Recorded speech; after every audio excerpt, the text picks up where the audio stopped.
What is up, my friends, and welcome to another edition of the XFL Week In Review, one of the longest-running XFL podcasts. I'm your host, Mark Perry. Today, we dive into the meeting that happened in Washington, D.C. There was XFL and USFL merger leaders there. We've got the who's who, why were they there, what their roles were, and we've got it all uncovered for you.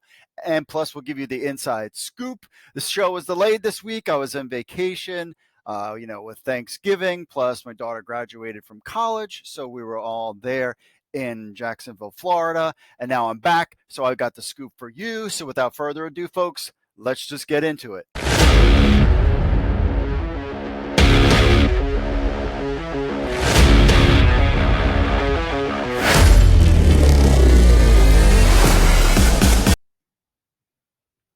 So during the holiday weekend, Danny Garcia had posted some pictures from their meeting the prior week on Capitol Hill. Remember, we knew that Danny Garcia and The Rock were in Washington, D.C. to talk about the XFL being and the United States military having some kind of partnership, or actually what later we learned was a sponsorship deal with the XFL, as well as talking to people on Capitol Hill about this XFL and USFL merger. Now note, I have explained this before, but some people can't listen or read. The reason why the government is involved in this is because Fox is a publicly traded company and there is a union. That is the high level thing when it comes to this merger. So the fact that I'm just telling you what I've been told. And that's why the government is kind of involved with this thing. So the XFL, Danny Garcia and The Rock met last week, more than a week ago in Washington, D.C., like 10 days ago-ish. And then they were there. And then a couple days later, Danny Garcia had posted this interesting picture, which got us all kind of like, huh. And buried in it, it wasn't the first picture. It was actually the fourth picture in her Instagram account. And you're like going through, you're like, okay, yeah, and then wait a second, who are all these people? Well, we broke it down for you right here. So first on the picture is Dwayne Johnson. We all know him, co-owner of the XFL. Jerry Cardinale.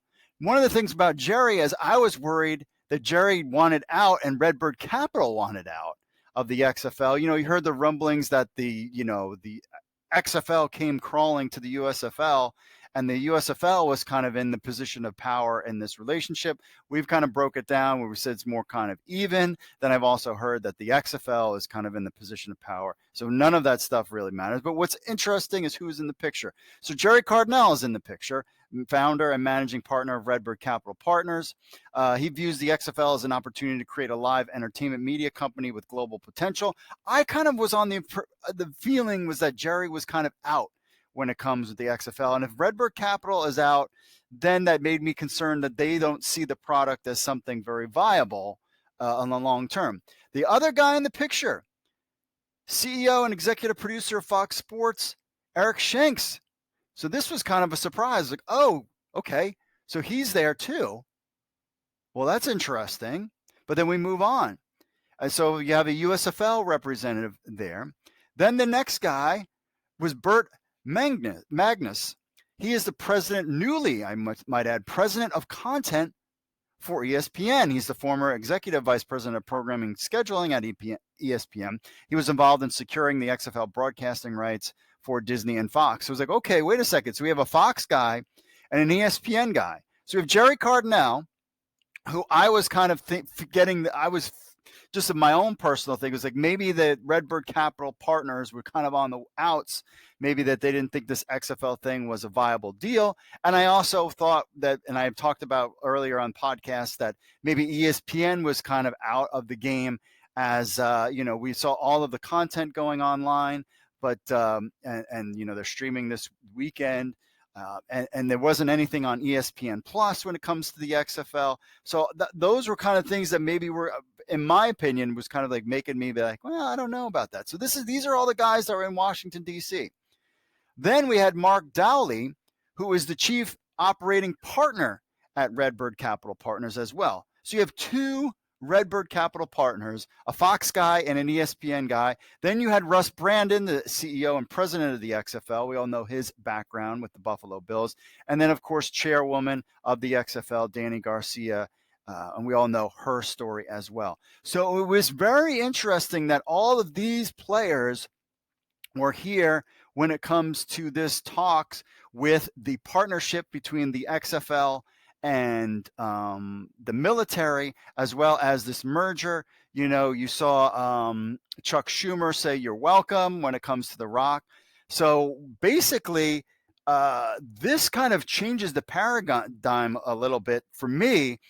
And there's been kind of some rumblings out there that maybe that this new league won't have a new name after all, and it will be called the XFL, with the Fox properties of some of the USFL teams merging together as one. That was kind of something that's been rumbling. I will just use that word, rumbling, so I don't get into trouble. But we're hearing from sources that the new league has not been approved. The main issue, again, boils down to teams. I've explained this before. Fox is a publicly traded company. There is a union kind of involved, even though that might not have that many ramifications, but people will get laid off. That's kind of where it boils down. The XFL wants 8 teams. The government wants more because that means more layoffs. And you're like, well, why can't I don't know. I don't write the laws. I'm just telling you, clearly something is delaying it, people. And that is what it is being delayed. That is what I've heard from multiple sources, is that is what is dragging things along, is the government. Now, what I've heard is that the government should be getting back to the XFL when it comes to this merger talks. A latest proposal response from regulators could come in early December. So very soon they could have their response. I am wondering if their response is going to be positive, because the XFL, not only just was Danny Garcia and The Rock there, but also Eric Shanks from Fox, Burt Magnus from ESPN, and of course 2 people from Redbird Capital. Like, the whole crew was there. So I think part of it was to, again, this partnership with the military as a sponsorship, as well as kind of pushing this, shall we say, to the goal line, so to speak. But the fact that they were all there, kind of, and going back to what we've kind of heard, which was everything you've heard about on the internets, as far as this merger stuff, was not true.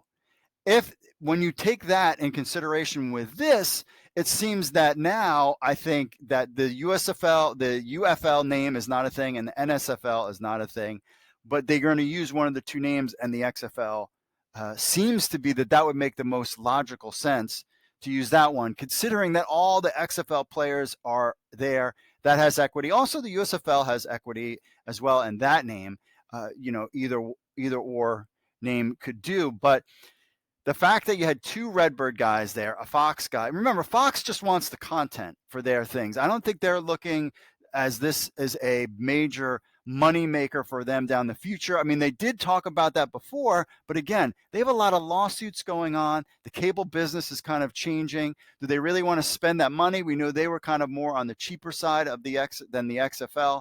But again, that was kind of a good thing, because of the XFL, of course, lost 60 million, and then you have the USFL, which we don't know, but we've heard that they kind of broke even. But Fox, this has always been a television product for them. So now that you have ESPN involved, then you have all the Redbird guys involved. I mean, the Redbird guys want to sell these teams and franchises, so potentially, merging together and working together gives ABC, Fox,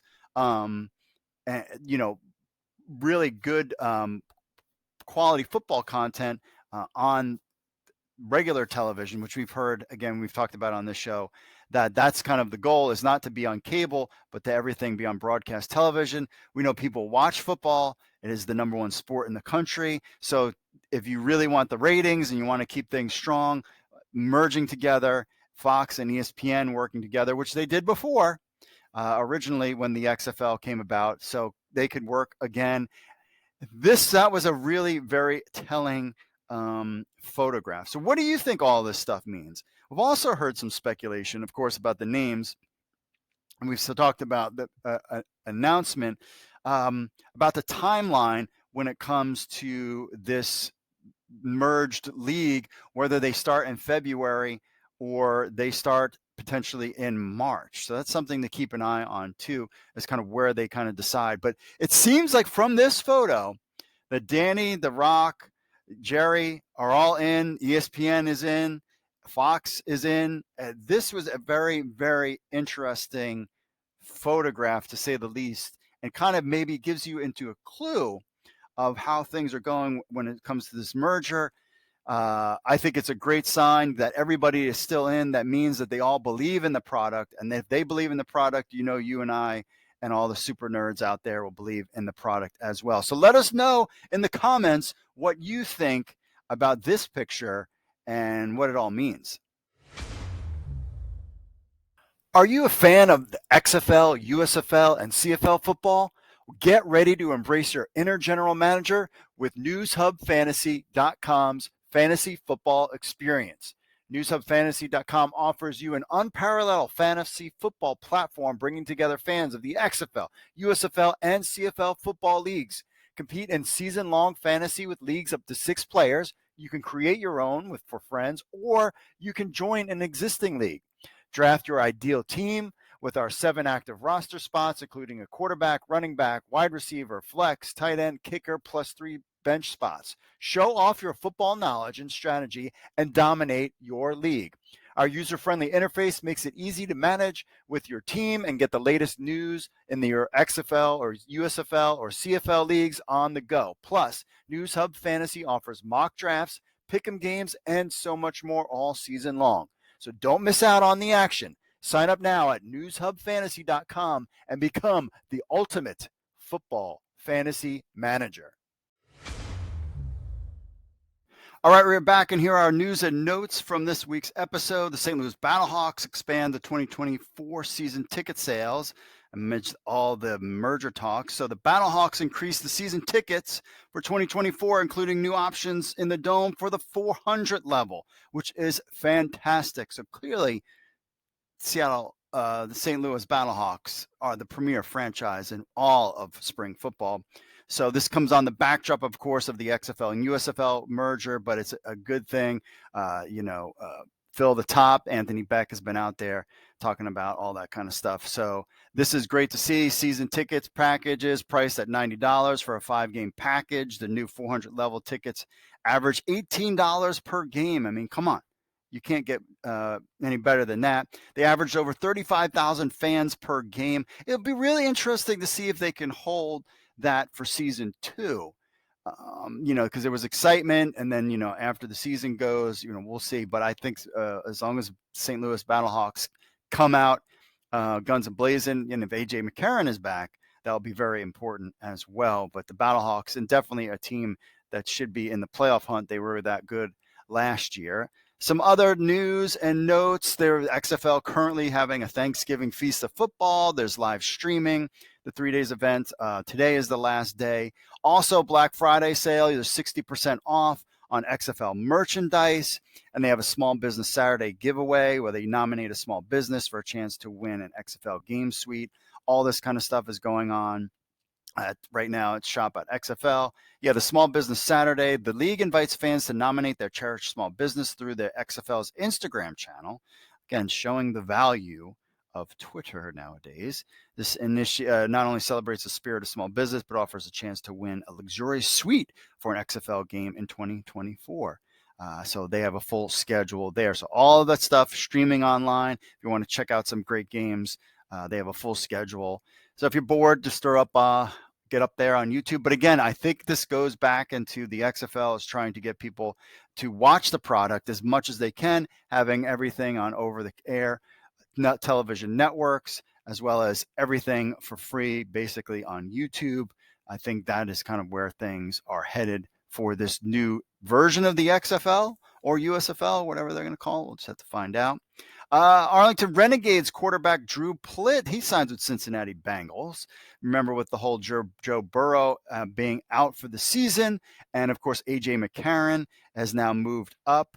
So Jake Browning, I believe, is the guy, but then AJ McCarron, of course, we found out today that he's been signed to the 53-man roster. How awesome would it be if we saw AJ McCarron get on the field for a Cincinnati Bengals game? That would be totally awesome there. All right, finally, my friends, that's it for the news and notes. We got a couple emails to check in.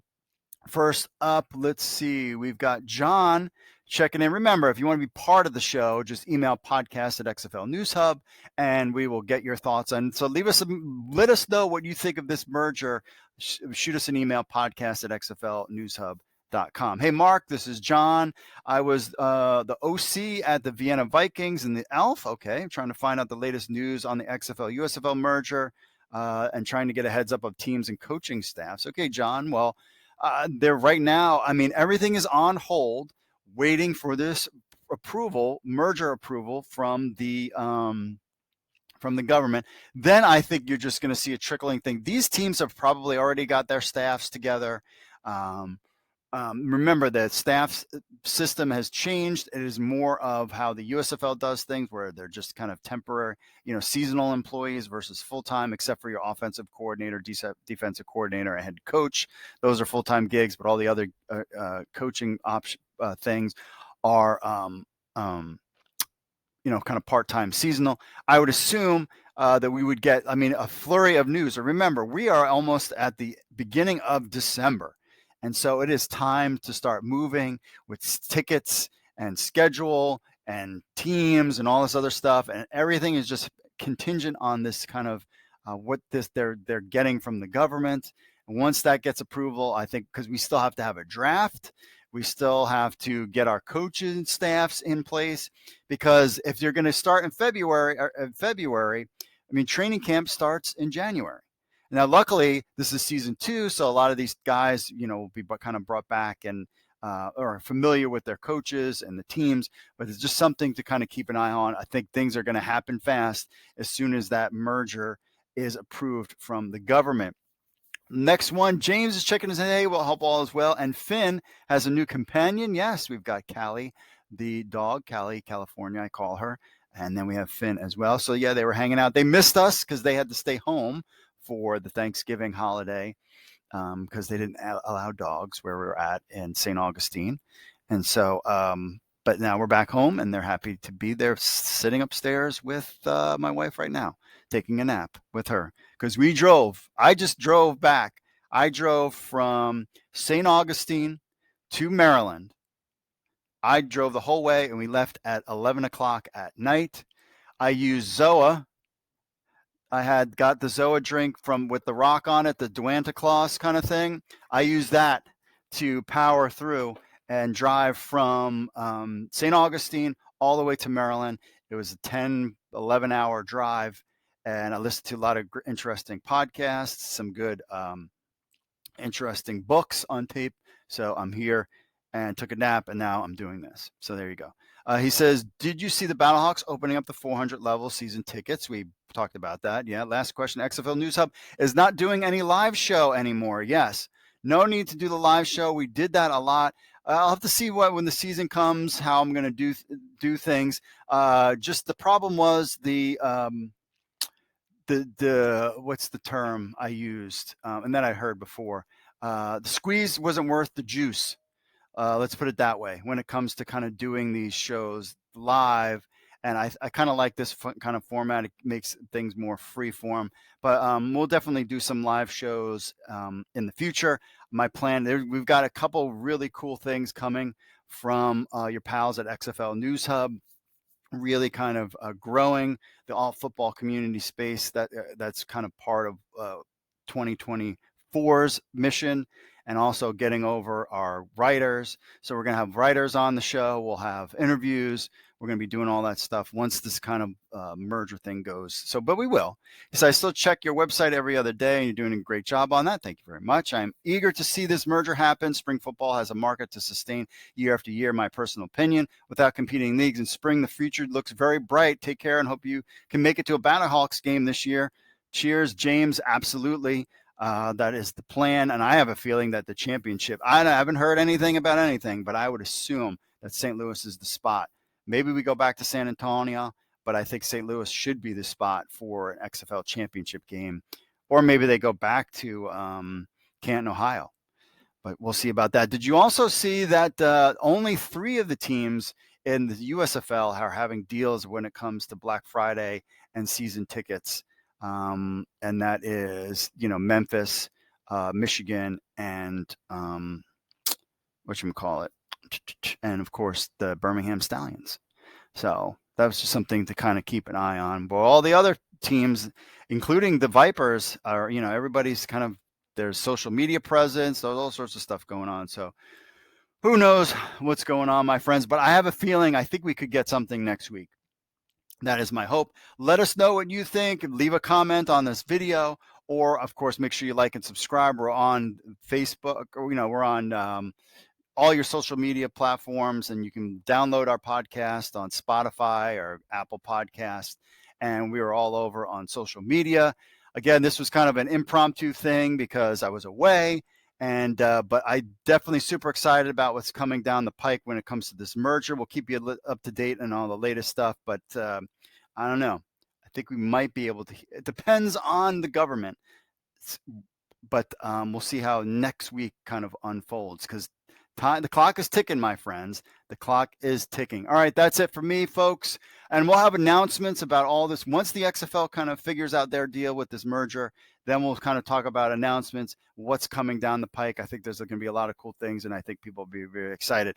I was very excited to see the Redbird Capital and ESPN are still involved. That makes me feel much better that I agree, what James is saying, that spring football has a market. If those guys were going to go be like, hey, we're not involved with this anymore, we're not interested, then I was like, oh, then I guess it's not a thing. But the fact that all the big players are still in, they said it was going to be 50-50, and you see it right there, it was 50-50.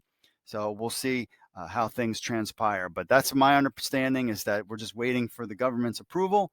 As I have said in beginning, somebody said out there, they were like, oh, you were saying that you were hoping the government was going to shut it down. Like, I can't help if you don't listen or you have wax in your ears, my friends. All right, that's it for me, folks. As always, God bless. Stay tuned to XFL News Hub all week. We'll let you know what's going down, as always, and I will see you all later.